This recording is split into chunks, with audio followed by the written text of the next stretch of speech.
In this video, we'll be hearing from Blackjack expert Henry Tamburin, and we'll be talking all about card counting and blackjack. Henry has written several books on casino gambling, including Blackjack, Take the Money and Run. Plus, he publishes the monthly Blackjack Insider newsletter devoted to the game. He's also an experienced card counter, as well as a seasoned blackjack tournament player. Henry also writes monthly gaming columns for a half-dozen regional and national magazines, and he's appeared on several TV documentaries about casino gambling in America. I'm sure you'll learn some interesting things from Henry about card counting and blackjack, and now here's Henry Tamburin. A lot of players ask me, what is card counting? Card counting is nothing more than keeping track of cards since the shuffle. And the cards we keep track of are the high cards and the low cards. And by keeping this ratio of high cards to low cards, it gives the card counter a prediction on whether or not he has the edge on the next hand. A lot of players ask me, oh, you know, card counting is a great technique, but do you have to be a genius in order to master it? And the answer is no. Anybody with average intelligence can learn how to count cards. And this is how it works. We just simply assign a plus value or a minus value to specific cards in the deck. And generally the low cards we count +1 and the high cards we count -1. And what a card counter does is he just tracks each of these plus cards and minus cards as he sees them on the table, and he keeps the sum of these cards, and that gives him his running count. And that's what he uses to know whether or not he has the edge. Now, are there more than one card counting system? And the answer is yes. Generally, there are very simple card counting systems, and one of the simplest ones is speed count. There are others like the KO rookie count. These are card counting systems which I would recommend for average players who are basically basic strategy players and want to try card counting. So I would recommend that they start with one of these simple card counting systems. And something like speed count you can learn in an hour or less.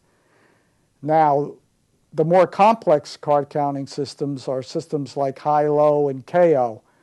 They are much harder to learn, but you'll get a greater edge than you will with the simple card counting systems. I'm always asked, is card counting legal?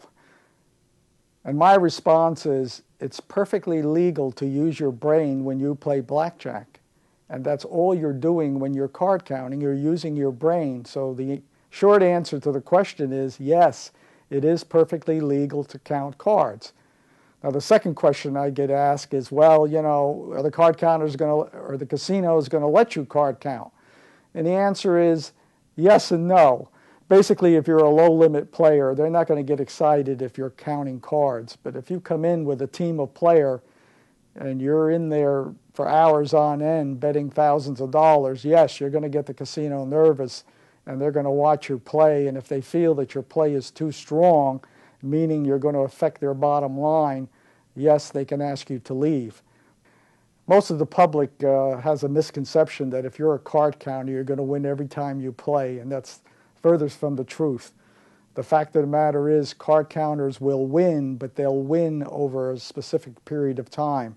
Generally, we like to say we have the edge, and it's a long-term edge, meaning in the short term, which is any individual session or even a week's worth of play, and sometimes even a month, we could lose money.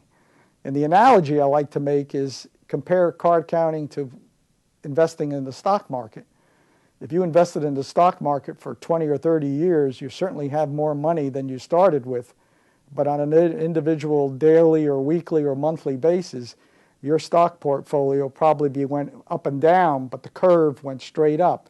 And that's what it's like with card counting. We go up and we go down, but the curve always goes up. Players always ask me, how do the casinos know that a player is card counting? And there's one characteristic of all card counters, and there's one thing that card counters have to do no matter what system you learn, and that's to vary your bet size. Card counters win money by betting more when they have the edge, and they bet small when they don't have the edge. So this bet variation is one of the indicators that the casino uses when they suspect somebody is counting cards. So that's why you don't want to go to a casino if you're a card counter and start betting $5 and then throw out a $100 bet. That's kind of a flag that lets the casino know that more than likely you're counting cards. One of the negatives, if you want to be a card counter, and I say negatives, is because a lot of people don't understand this concept of a bankroll. Generally, you need money in order to make money if you're a card counter. And that's because of the short-term losses that you can anticipate when you play blackjack as a card counter. So as a general rule of thumb, you need about 100 times your maximum bet, and that should be your bankroll. So let's say you're going to spread from $10 to $50 as a card counter.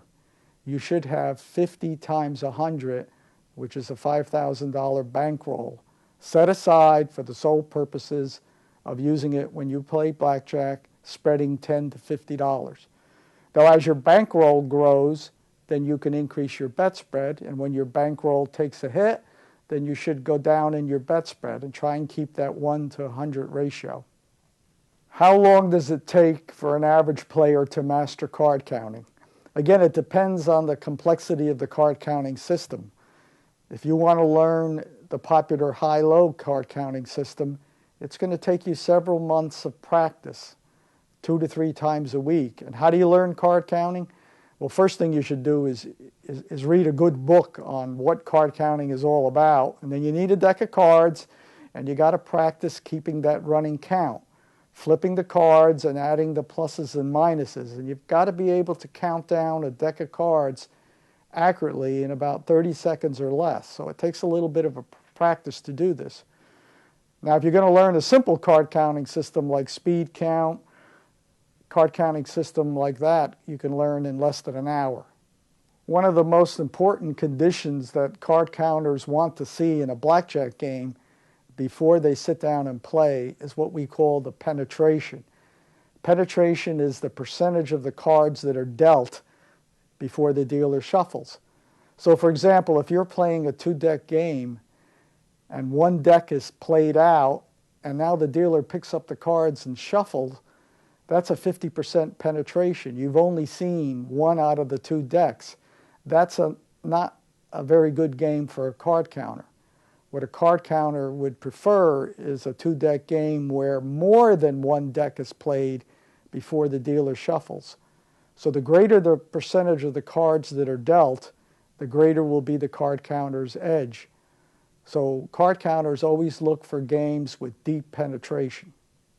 As a benchmark for a 2-deck game, you want at least a 60% penetration, and for a 6-deck game, you want at least 75% penetration.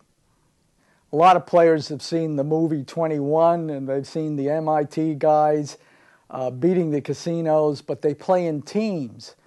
And some of the most successful card counters are ones who have played in teams.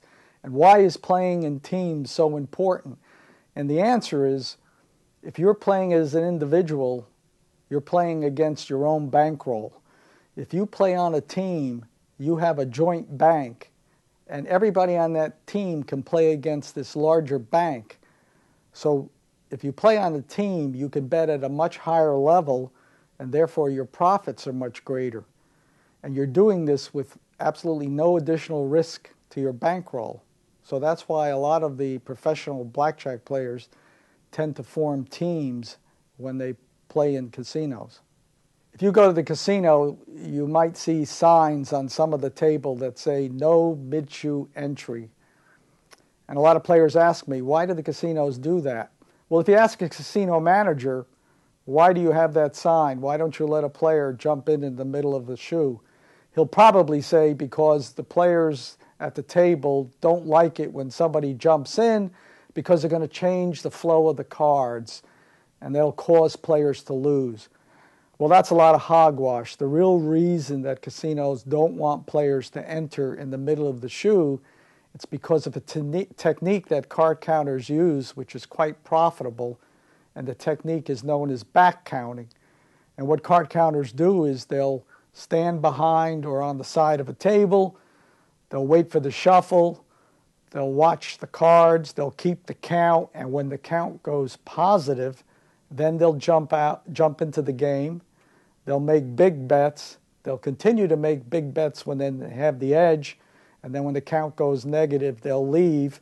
And then they'll wait for the next table to go positive and jump in. So that's a very profitable technique for players. And that's the reason why casinos have those signs to not allow players to jump in the middle of a shoe. There have been a lot of card counters who've gotten a lot of publicity over the years, and I think the first person to go on national television as a blackjack card counter was Kenny Houston. He appeared on 60 Minutes, and he kind of explained what card counting is, and it really became a popular avocation for a lot of people after seeing him on TV. And there have been other players who've gotten a lot of publicity, and certainly the MIT team received a lot of publicity. But there's also been a lot of players who haven't been in the limelight that are really legends in the field of blackjack. And there's a book called The Legends of Blackjack, written by Kevin Blackwood and Larry Barker. And it's an excellent book, describes a whole host of players who have made a ton of money as blackjack card counters. And I encourage anybody who wants to learn about these legends to get a hold of the book, Legends of Blackjack. And you can get that book on our website, bjinsider.com. A lot of players who watched the movie 21 saw this technique that card counters use with a BP, which is known as a big player. And that's a popular technique that the professional players use, and this is how it works. Basically, you'll have a player at a table keeping track of the count. And when the count goes positive, instead of this player making large bets, he will signal one of his team players, known as the big player, and he will then go to the table after he gets a signal, and he will make the large bets. Now, from the casino's perspective, he's just going to look like an average player walking up to a table making big bets. Now, he'll continue to make the big bets until his partner on the table signals him that the count is now gone negative, and then the BP will then leave the table, and then he'll walk around and he'll wait for a signal for one of his confederates who are on other tables in the casino. So by using this technique, they're having one player known as the big player making all the large bets whenever the count is positive. So this is how team players can win a lot of money in casinos, by using the big player concept. A lot of players ask me, how can I become a successful card counter? Well, one of the things you have to do is you have to be committed to learning not only the technique of card counting, but you have to be able to understand the risks involved, and you have to have enough money for your bankroll to sustain you when things don't go your way. And you will have some variances when you play blackjack, and sometimes you're going to lose some money. So you've got to understand all this. Plus, you have to have a certain comportment when you play. You can't just sit there and always watch the cards and never talk and never drink, and you'll just stick out like a sore thumb that you're probably card counting because you're just staring and looking at all the cards. So all of these techniques and skills you have to master. And the way to do that is, again, you got to get a good book, you got to read about card counting, you got to practice. And don't practice at home with a deck of cards when there's no noise, or because in the casino there's a lot of noise. So you need to practice at home with the TV on or the radio on. And you have to continue to practice until you can master the skills of counting down a deck. You got to understand risk of ruining, you got to have the right bankroll. And you really need to start out at a low level of betting until you feel comfortable that you're not making errors, and then you could advance to a higher level of betting.